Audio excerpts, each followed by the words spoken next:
Manuel de Melo, nascido em 1894, em março de 1894. Esteve em França e esteve na Bélgica. No primeiro dia que a companhia dele foi para a frente de combate, eles foram chamados, formaram, e era para lhe darem uma bebida, que eram uns calcezinhos, parece que falavam em rum, que aquilo que dava mais vontade, mais força, mais ânimo aos soldados, tornava-os mais destemidos. E havia alguns que bebiam o cálice daquilo e depois, como aquilo era tão bom, fugiam para o grupo daqueles que ainda não tinham bebido para beber a segunda vez. E eles notavam que esses passavam a ser mais destemidos, que tinham mais coragem. E depois, logo lá na frente de combate, eles notavam isso, não é? Portanto, é para falar do meu avô, fui criada com ele, mais o meu irmão, ele é que nos criou, e ele falava-nos muitas vezes da guerra. João Felipe Rato. Falava muitas vezes da guerra, dizia que foi no bar, que só via céu e mar, muitos dias, muito tempo, e depois esteve lá e que estavam tiveram nas trincheiras, cheios de lama, todos, passou muito. Pronto, lembra-se, tanto que ele queixava-se muito dos joelhos e das pernas, que era do frio que lá passou. O meu avô falava-me também, eu era pequena, que ele contava as histórias, dizia-me ao meu irmão, e dizia muita vez, que ia muita vez, de noite, devia ser algum comandante, que estava a pessoa mais alta patente, ele era soldado raso, para a terra de ninguém, fazer patrulhas. E eu fazia muita impressão o que era a terra de ninguém. A terra de ninguém é aquela terra que é neutra, não é? E a minha avó uma vez então perguntou assim, então, mas o senhor gostava tanto de ti, porquê é que te levava? Não me importava, estava lá para morrer.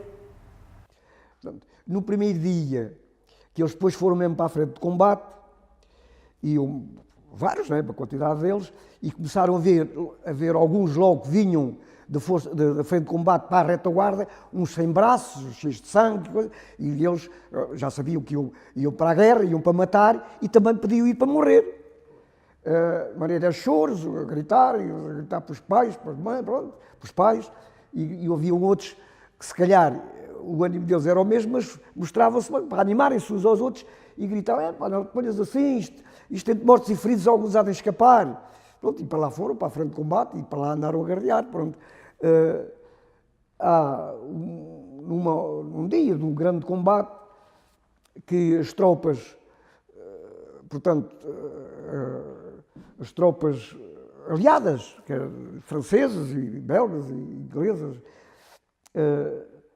começaram a recuar, os alemães começaram a avançar com um fogo bastante forte, eles começaram a recuar, e até que foram mesmo, chegou uma altura que recuavam mesmo. Primeiro era obrigatoriamente terem que recuar, porque senão morriam. E depois chegaram a uma altura que recuavam mesmo propositadamente para se entrincheirarem. Que era a defesa deles, era depois as trincheiras. E era tão nas pedreiras que eles conseguiam se aguentar, porque ele era uma pessoa do campo. Estava habituado a trabalhar portanto, com as enxadas e aguentavam, foram-se aguentando. Agora, pessoas mais, portanto, de outra sociedade, mas não estavam habituados, caíam para o lado e não aguentavam. Era o que eles conseguiriam aguentar, porque ele e outros como ele estavam habituados ao campo e a trabalhar. Quando ele apareceu, e mais alguns com certeza, porque a família pensava que eles estavam mortos. Portanto, não havia notícias de ninguém, nem de nada, porque, claro, estão longe naquele tempo, e eu pensava que foi quando eles apareceram, assim, rotos e nus e cheios de fome e tudo. De maneira que depois o fogo era bastante e os alemães sempre a avançarem, que ele pensou em fugir. Havia um que era cá mesmo de Navente, que era o João Rato, volta com ele e disse para ele, tu não fujas, tu vais morrer. E ele respondeu, eu antes quero morrer que ser prisioneiro dos alemães. E fugiu mesmo. Fugiu e os outros ficaram mesmo prisioneiros. O João Rato e outros mais ficaram prisioneiros. Ele fugiu, mas nem sabia tão pouco se ia a fugir para a frente de combate, se ia a fugir para a retaguarda. Ele estava perdido, fugia. O fogo era, diziam eles, e ele, que ouviu o meu pai e ouvia outros, que o fogo era tão cruzado e vinha de vários lados, que ele não sabia se ia fugir, se era para a retaguarda, se era para a frente mesmo de combate. Até que, ao fim de andar muito tempo a correr, e já tinha caído uma granada mesmo à frente dele, que não arrebentou, se arrebentasse desfazia-o, abriu um grande buraco. E a sorte dele foi a granada não arrebentar. E ele contava que foi a única vez que chamou para a mãe. Assustou-se com aquele barulho, com aquela coisa, caiu, e ele gritou: ai, minha rica mãe. Foi a única vez que gritou para a mãe. E depois levantou-se, e com a arma nas mãos, e já muito cansado, já estava farto de correr, e encontrou uns postes de madeira, com os fios já tudo arrebado, que ele já tinha passado por ali. E ele conheceu isso, os postes, e então foi quando ganhou ainda mais ânimo, porque viu que foi quando ele teve mesmo a certeza que ia fugir para a retaguarda e não para a frente de combate. E perseguiu sempre esses postes, com esses fios no chão, e lá chegou pronto à retaguarda, lá se encontrou depois com outros que eram mais tarde para também entrar em combate. Pronto, e depois mais tarde voltou outra vez, pronto. Nunca foi preso. Ele nunca se esqueceu. No dia 9 de Abril foi feito prisioneiro pelos alemães. E então foi feito prisioneiro e depois passaram muito. Estavam nas pedreiras, penso eu, a partir as pedras, descalços ao contamancos, com muito frio e muita fome. E o que eles comiam, conseguiam aproveitar para comer, era o pão que os ingleses deitavam fora, e eles, pão cheio de bolor. Ele às vezes dizia qualquer coisinha assim em alemão, ainda mesmo assim o tempo que já teve ainda aprendeu. Tinha uma tesoura que eu adorava brincar com aquela tesoura, uma tesoura que ele trouxe da Alemanha, assim comprida, não é como as nossas, assim muito comprida e diferente das nossas, depois também desapareceu. Eu gostava de cortar papéis e com aquilo que andava por lá. Pois, coitado, foi assim, olha, é só isto que eu me lembro. Nunca foi gaseado. Teve sempre, até ele morreu com 82 anos, sempre saber o que dizia, pessoa muito calma, muito boa pessoa, era uma pessoa extraordinária, criou-nos, uma pessoa que eu adorava, eu mais o meu irmão, que a gente adorava-no, e foi excepcional. A cabecinha dele teve sempre no lugar, nunca não sei se ele apanhou alguns gases. Chamava o Badel, que era o Viga, também foi preso. Foi um chamado António da Barreira, isto é cá de Benavente, também foi preso. Um chamado Bernardo, que eu nem sequer o conheci. Todos estes que estou a falar, esse Veiga e o João Rato, um chamado Estimo Pavia, esses conhecidos, até trabalhei ainda com eles. Foram presos. Agora esse Bernardo nem sequer o conheci, ou por outra, conheci-o, mas não me lembro. Esse esteve mesmo à boca de um forno, a arder, agarrado pelos alemães para ser metido lá para dentro. Atirado mesmo a arder, nem o matavam, não o matavam, aliás.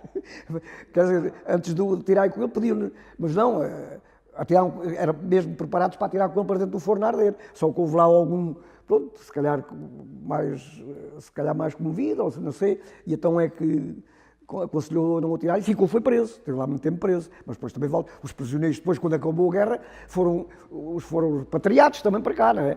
Os soldados das Forças Armadas mais bem tratados eram os ingleses. Tinham que comer em quantidade e em qualidade. E pelo menos os portugueses, diziam eles, que eram todos os mais maltratados. Chegavam a ir aos contentores, a apanhar comida, principalmente pão, diziam eles, mas era às vezes mesmo comida cozida, mas principalmente pão. Chegavam a ir aos contentores, apanhar a comida que os ingleses deitavam fora porque não precisavam, não era porque fosse ruim. Pronto, era melhor, portanto era com mais fartura, era em mais quantidade e eles deitavam-na fora. Isso era uma que eles chegaram a contar. A primeira vez que foram para a força, lá para a frente de combate, uns começaram a ver alguns já sem braço, outros cheios de sangue, e começaram alguns a chorar, outros, e havia então alguns, embora se calhar com o mesmo medo, mas para se animarem uns aos outros, gritar, não estejas assim, isto entre mortos e feridos, alguns há de escapar. Isto ouvi eles contarem, não é? E soube a notícia, ouviu a notícia, né? Comunicavam uns para os outros que tinha acabado a guerra. Ora, aquilo foi para lá uma festa, mas mesmo assim, tendo em conhecimento que acabava a guerra, havia grandes choros na mesma, comovidos, né? Choravam, outros pulavam, riam-se, pronto, e acabou. De maneira que depois começaram até a vir, ir para os países deles, a serem repatriados, e o meu pai foi dos últimos mesmo a vir a ser repatriado. Portanto, e passaram muito frio, muita fome e muito tudo. No exército andavam cheios de lama, cheios de frio, e pronto, e as roupas não eram adequadas, todos molhados, e não, pronto, era só isso que eu queria dizer. Eu tenho pouca coisa para dizer, mas eu sei que lhe ouvia, há uma coisa que ele me disse mais, mas eu também me vou esquecendo. Eles não terem nada para comer, e o pão, eles iam buscar o pão, tanto que ele não gostava, dizia sempre, nunca se estraga um bocadinho de pão, porque faz-nos muita falta. E eu depois dizia, depois ele começava assim, as histórias, às vezes, quando estávamos à mesa a comer, e às vezes conversava, e tanto quando o meu irmão foi para fora, para Moçambique, e ele ficou muito chocado e dizia assim, eu sei o que é a guerra, sei o que é a guerra. E eu lembro-me, o meu pai contar, quando veio já uns poucos meses depois da guerra acabar, quando vinha ali aproximar-se da fonte do Arrabalde, que é hoje a fonte de Santo António, estava ali tudo cheio de mulheres que iam ali à fonte com as quartas, e começavam a gritar, tudo, olha, vem ali o Manel de Mel, e correu tudo para ele, e ele era só a errar, e disse, que não quero que ninguém próximo, que eu venho cheio de piolhos, vinha tão cheio de piolhos. Depois, dizia ele, depois a roupa foi escaldada e deitaram-na fora. Depois, quando foi para lá, foi numa carroça, daqui de Navente até ao cais, lá de Vila Franca, lá ao Cabo. Depois é que passou o barco para lá. Depois foi de comboio para Lisboa e depois foram de barco. Exatamente, eles foram para... Ele quando foi para lá, nem foi para a Bélgica. Ele primeiro ele foi mesmo para a Bélgica, depois é que foi para a França. Como eu já disse, que passou ali à fonte do vinha cheio de piolhos. Isso então veio depois de Lisboa até aqui a Vila Franca, veio de comboio, e depois passou para cá ao Porto Alto, né, ao Cabo, e depois veio a pé desde Vila Franca até aqui. Nessa altura não havia carros e boleias, automóveis, nem caminhonetes, não havia cá boleias, ou uma carroçazita que havia. Eles nem tão pouco sabiam qual era o interesse daquela guerra. Só sabiam que iam para a guerra.